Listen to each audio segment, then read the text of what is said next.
Hi, everyone, and welcome to the 101 on Sports here on Fox 2. Great to have you with us. I'm Randy Karraker, and for the next half hour or so, we're going to talk to our friend, native St. Louisan, and the lead anchor for MLB Network, Greg Amsinger, who is with us from New Jersey, where MLB Network is headquartered. Greg, as always, it's good to talk to you. How you doing? I am doing beautifully in the state of New Jersey. The baseball season's going smoothly.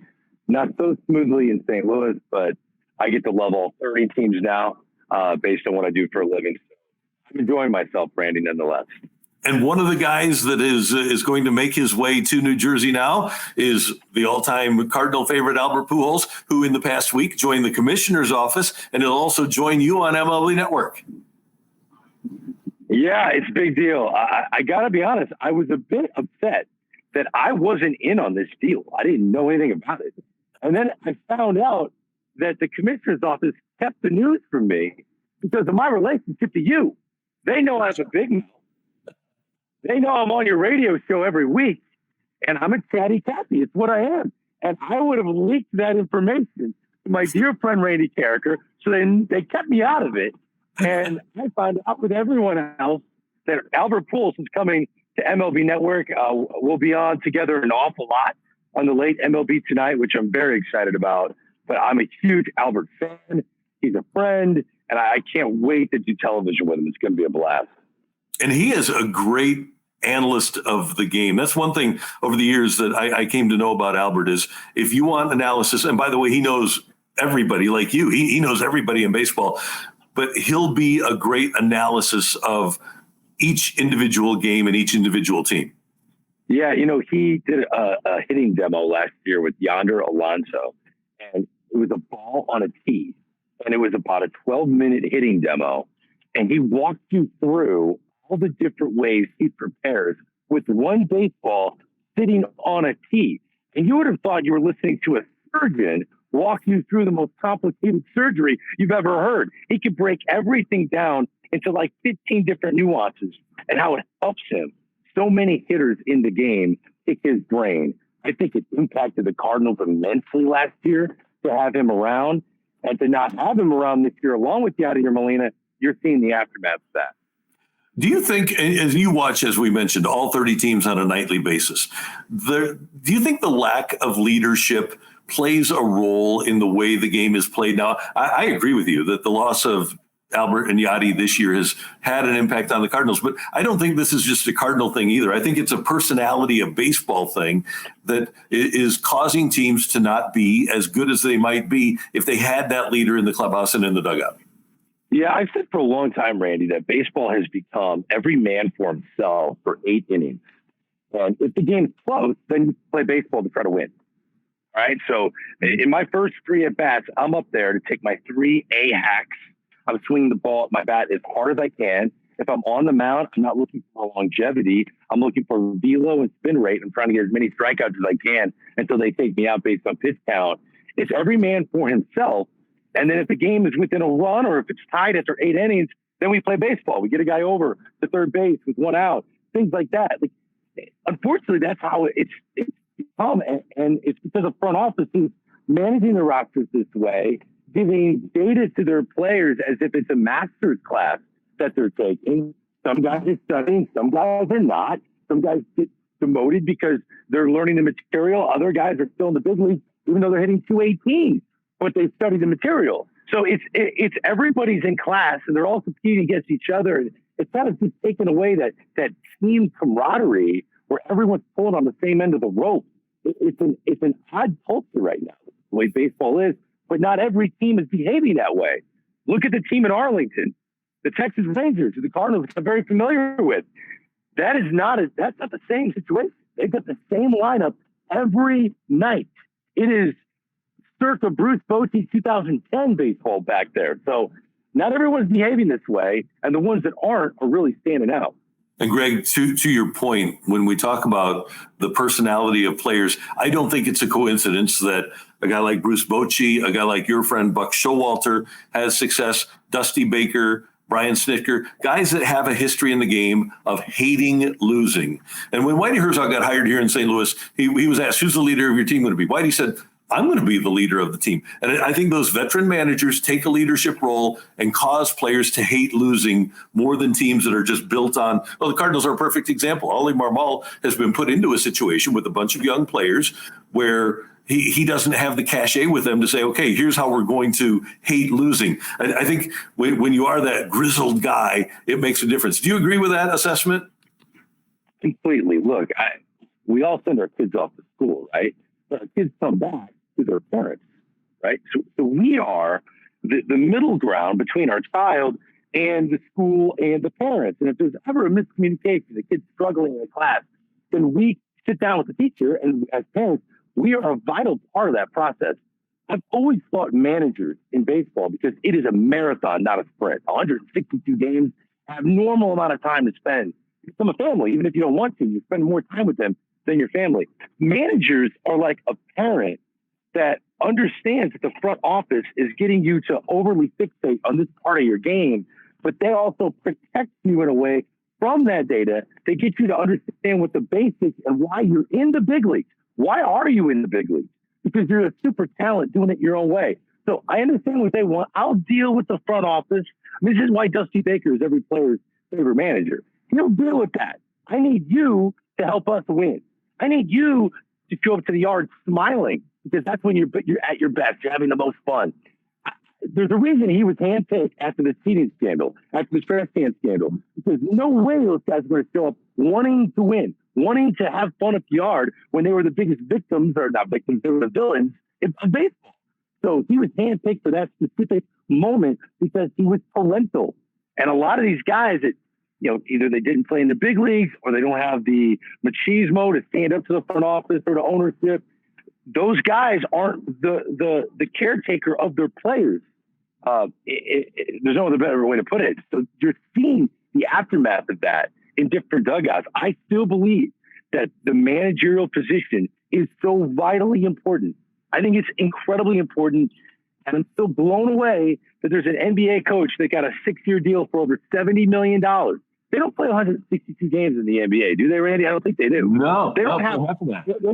They don't have rosters as large as the rosters in the big leagues, and they don't have the everyday nuance of a Major League Baseball season. So I think we need to reinvest in the managerial position in Major League Baseball, and it's going to come.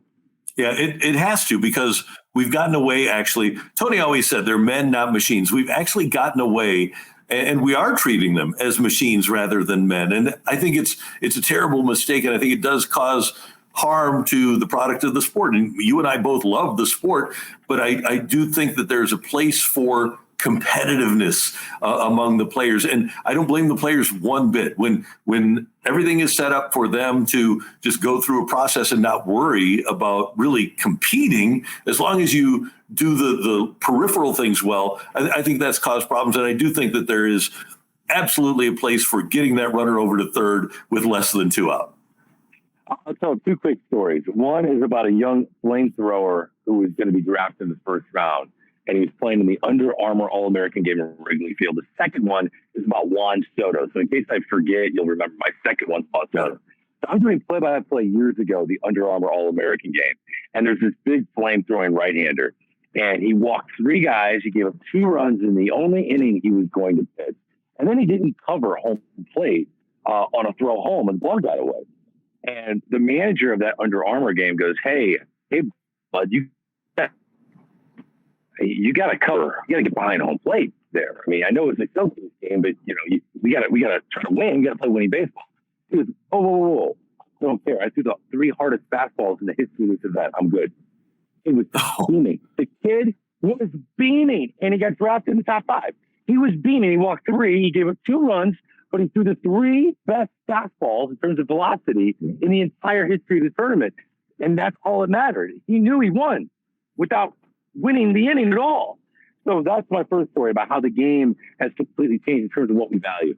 That's for Juan Soto. It's hard being Bob Melvin these days, folks.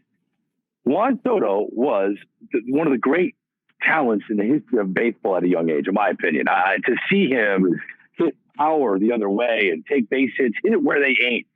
He was so ahead of his age in terms of his ability to hit. People are wondering why Now, lately he's been hitting over 300. If you look at his last 10 games, last 15 games, but he's still hitting the 270 range. What happened to Juan Soto? Juan Soto's approach is symbolic of what players are doing to get paid. Juan Soto is not hitting the ball the other way. There's not exit velocity that goes that way.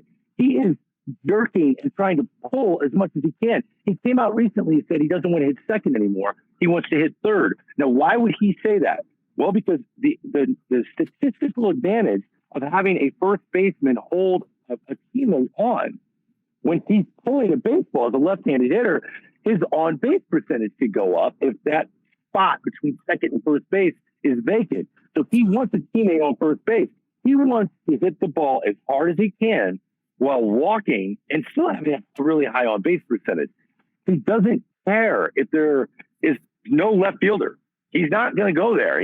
The exit velocity is not getting it done. He's not going to hit a chopper to second base with the winning run at second and nobody out just to get the winning run to third base and one out, because his exit velocity is going to go down. He is jerking to hit the ball as hard as he can, because regardless of what his average is, home runs, RBIs, regardless of what his team record is, he knows that if his hard hit rate and his barrel percentage are up and his on-base percentage is through the roof, he's going to make this $400 to $500 million out. That's a fact. And if that's the case, then who can blame players? The front offices are valuing the wrong things. Greg Amsinger, MLB Network, with us on the 101 on Sports. More coming up about some of the really good things that are happening in baseball. That's next here on Fox 2.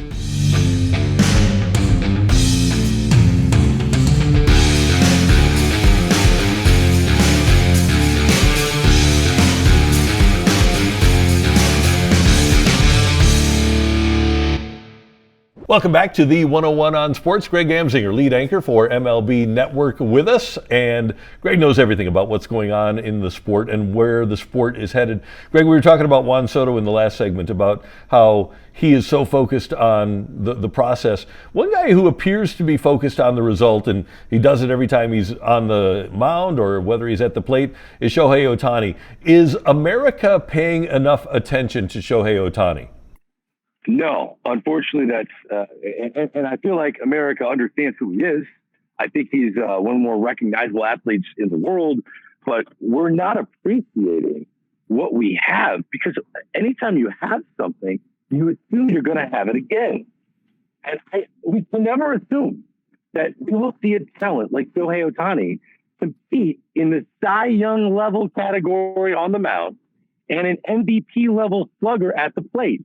To assume we'll ever see this combination, I just think it's silly. So I get a chance to host a show that, on the East Coast, it's usually on from 10 p.m. Eastern to 1 a.m. Eastern. So it's late night when the West Coast baseball is thriving. And I can't get enough of Shohei Ohtani. I really cannot. I always try to find a reason to celebrate his accomplishments. Here's one for you. He's on pace this year, and people will look at his pitching numbers and go, oh, he's got an ERA over 3. He's okay for Shohei Ohtani.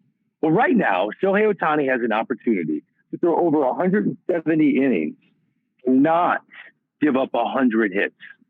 It's in the realm that he might not give up 100 hits this year and throw over 170 innings. Now, in the history of baseball, if you were to throw over 170 innings, who's given up the fewest number of hits?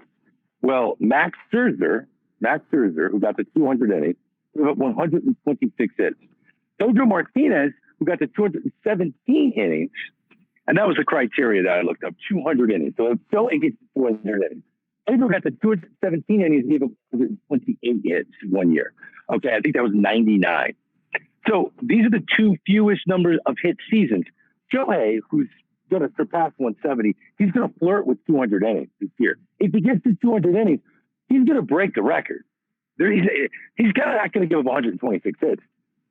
He could give up like 97 hits. That is the most dominant, keep the ball off the bat pitching performance of all time. But yet we're looking at stuff like ERA and going, I guess it's not one of his best years. No, Shohei Ohtani has a cape, we just can't see it. He is redefining baseball. He is eliminating all these unwritten rules of baseball. And he's doing it his own way, which I absolutely love.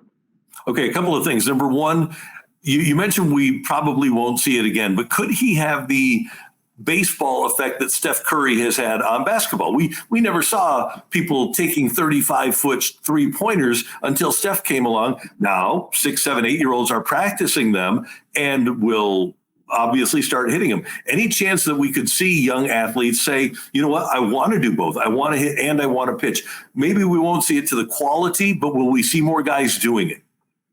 Absolutely. It's inevitable. I think you're going to see kids and parents stand up to youth baseball coaches and go, no, you're not defining my son as a second baseman in fourth grade.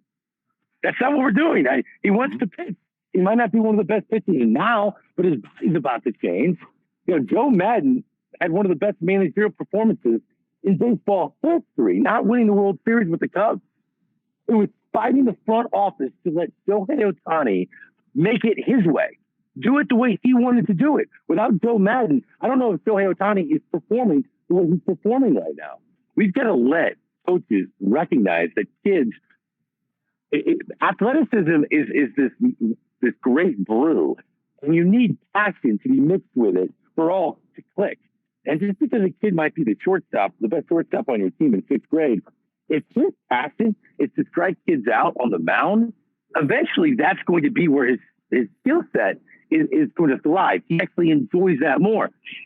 But he wants to still be a shortstop. He still wants to play and contribute. We're already in a time, Randy, where position players are forced to pitch. We've got guys pitching and blow ups constantly.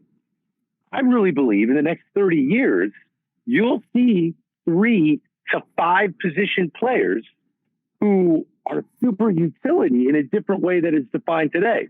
That they'll all be Christian Betancourt, who's the catcher for the Tampa Bay Rays right now, a guy that throws 92 miles an hour. He does a cutter that's 92 miles an hour. He can legitimately get people out. You're going to see position players that will help you defensively and at the plate, but in a bind, I've got like a bullpen B unit that can come out and just give me those mop-up innings instead of watching guys throw eephus pitches like slow pitch softball, which is a stain to the game, in my opinion. Mm-hmm. So I think Shohei Ohtani, we don't even know the aftermath of what Shohei's bringing to baseball. That's Greg Amsinger from MLB Network. Coming up, Greg is going to tell us what he would do to fix this year's Cardinals as we head down the stretch of this edition of the 101 on Sports here on Fox 2.